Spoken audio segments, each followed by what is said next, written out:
Oups, on n'a pas avisé la Coast Guard. Ah, ça donne des frissons, il est passé juste en haut du bateau. On est en guerre, là? Qu'est-ce qui se passe? C'est la première plongée à San Andrés, ouais!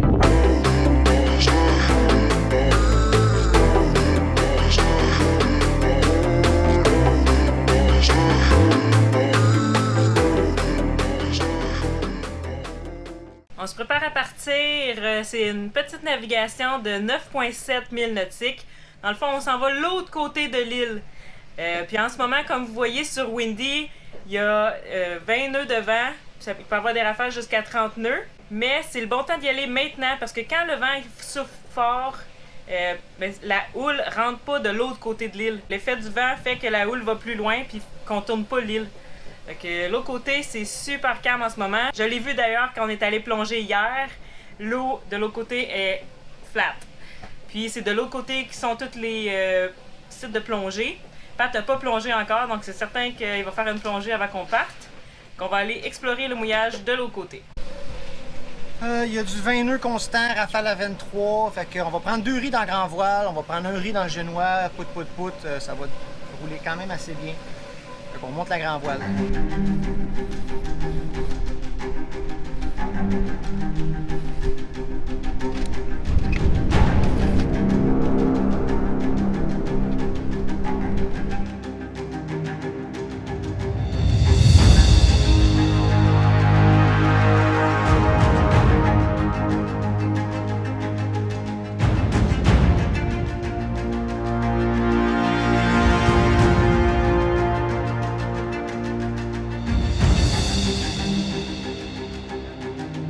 C'est parti! On fait 8 nœuds avec 2 riz dans la grande voile, puis je mets pas le genou au complet.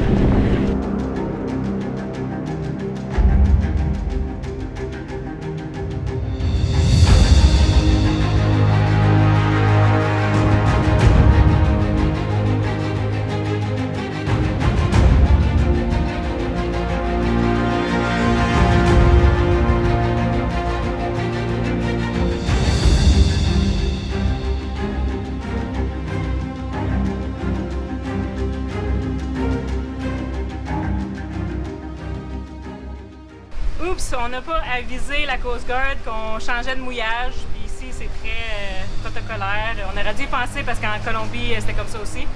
Il fallait demander permission pour bouger.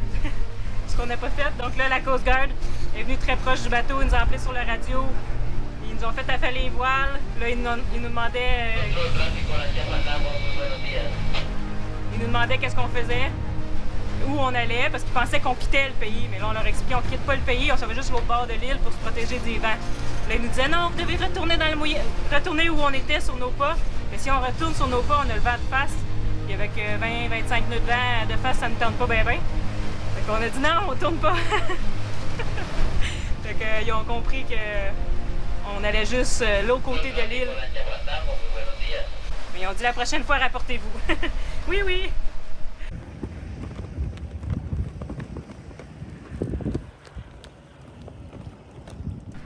Ce matin, je me réveille, puis je sors dehors, je regarde. Ah! Un gros bateau de l'armée. On essaie de savoir c'est de quelle nationalité parce qu'il n'y a aucun drapeau. J'ai regardé avec les jumelles, j'arrive pas à voir de drapeau. Puis on a fait une recherche sur Google, puis ça pourrait être colombien. Mais quand on regarde sur Google, le drapeau est affiché. On ne sait pas c'est de quelle nationalité. Puis on a regardé même sur Marine Traffic. Ça, c'est une application gratuite. Tu peux aller voir les bateaux. Tu vois tous les bateaux qui émettent avec le AIS ou par satellite. Donc, ça veut dire qu'il y a encore plus de bateaux que ça sur l'eau. Parce qu'il y a plein de bateaux comme nous qui reçoivent le signal satellite AIS, mais qui émettent pas. Donc, dans le fond, il y a encore plus de bateaux. Fait que c'est fou, là. On se sent beaucoup moins seul. Il y a quelques bateaux de l'autre côté. Puis quand tu cliques sur les bateaux, tu peux même voir où il s'en va, quelle nationalité, c'est quoi le nom du bateau. C'est quand même intéressant. C'est un outil de plus que notre AIS pour voir les autres bateaux.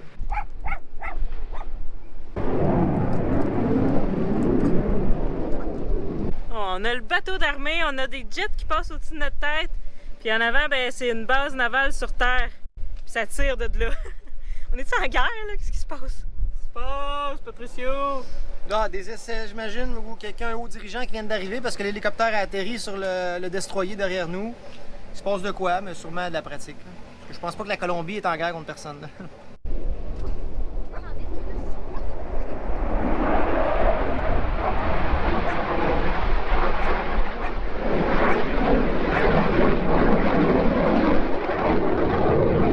Ça donne des frissons quand il passe.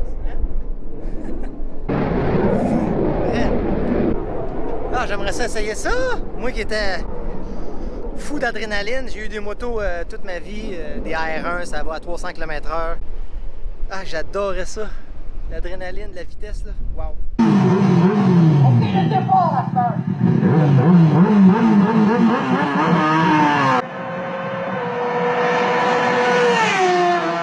Yeah!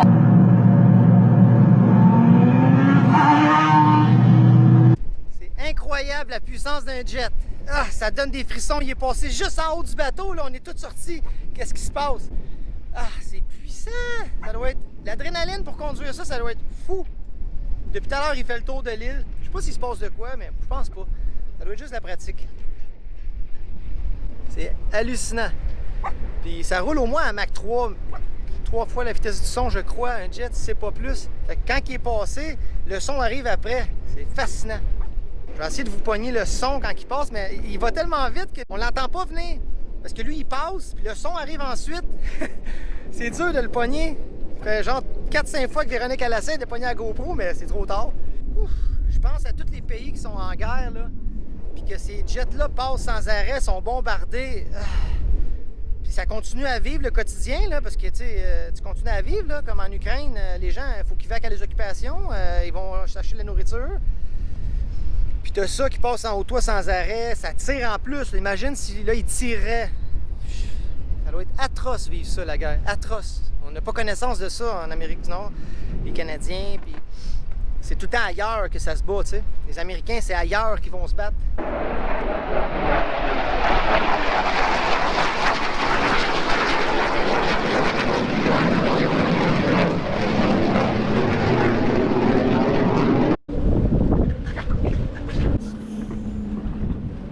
C'est sa première plongée à San Andrés, ouais. On va aller voir à la bouée juste là, puis sinon, ben, partout de ce côté-ci, à chacune des bouées, on peut s'attacher. Puis normalement, c'est un site de plongée, là. C'est ça que notre instructeur nous avait dit.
On s'en va faire une plongée, on va aller rechercher les poissons lions qu'on a vus à la première plongée, puis on n'avait pas amené Zookeeper. On est loin des épiceries, on est de l'autre côté de l'île. On part vendredi, on est mercredi, il nous reste plein d'affaires à faire, il faut faire le check-out, il faut aller chercher les panneaux solaires, bref, on n'a pas le temps d'aller faire l'épicerie puis elle est loin. Donc on n'a plus grand chose à manger, on est obligé d'aller pêcher. pour se nourrir. Fait qu'on va aller chercher du poisson-lion, c'est du plate. Il a fallu que j'aille jusqu'au dive shop en marchant avec une tank, puisqu'il y en a une autre de pleine, il en manquait une. Je viens de revenir, puis là, ben, on va aller chercher du poisson pour qu'on puisse manger. Hein, les enfants, on veut manger? Ouais. Fait qu'on est prêt, dinghy est plein, on part à la chasse.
Oh my god!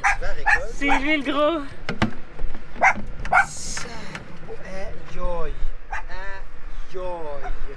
Hey! Ça, c'est Lion à Véronique. C'est notre record absolu. Le plus gros ever! C'est un monstre! Un bol, Amy aussi. Merci. Le plus gros qu'un lionfish peut être, c'est ça, à ce qui paraît. Alors, on était vraiment pas loin avec notre gros. Il est plus que ça. Il est plus que ça, tu vois?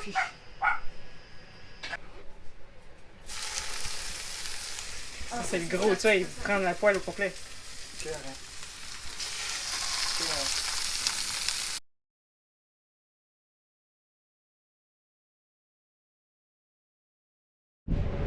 OK. Qu'est-ce qu'ils vont faire avec toutes ces bananes? Ils vont virer macaques ou quoi? Ils se prennent pour des singes? Ils sont en train de tous virer jaune. Ils pourront jamais manger tout ça avant que ça pourrisse. En tout cas, qu'on compte pas sur moi, les bananes. Je déteste ça. Ça pue les bananes.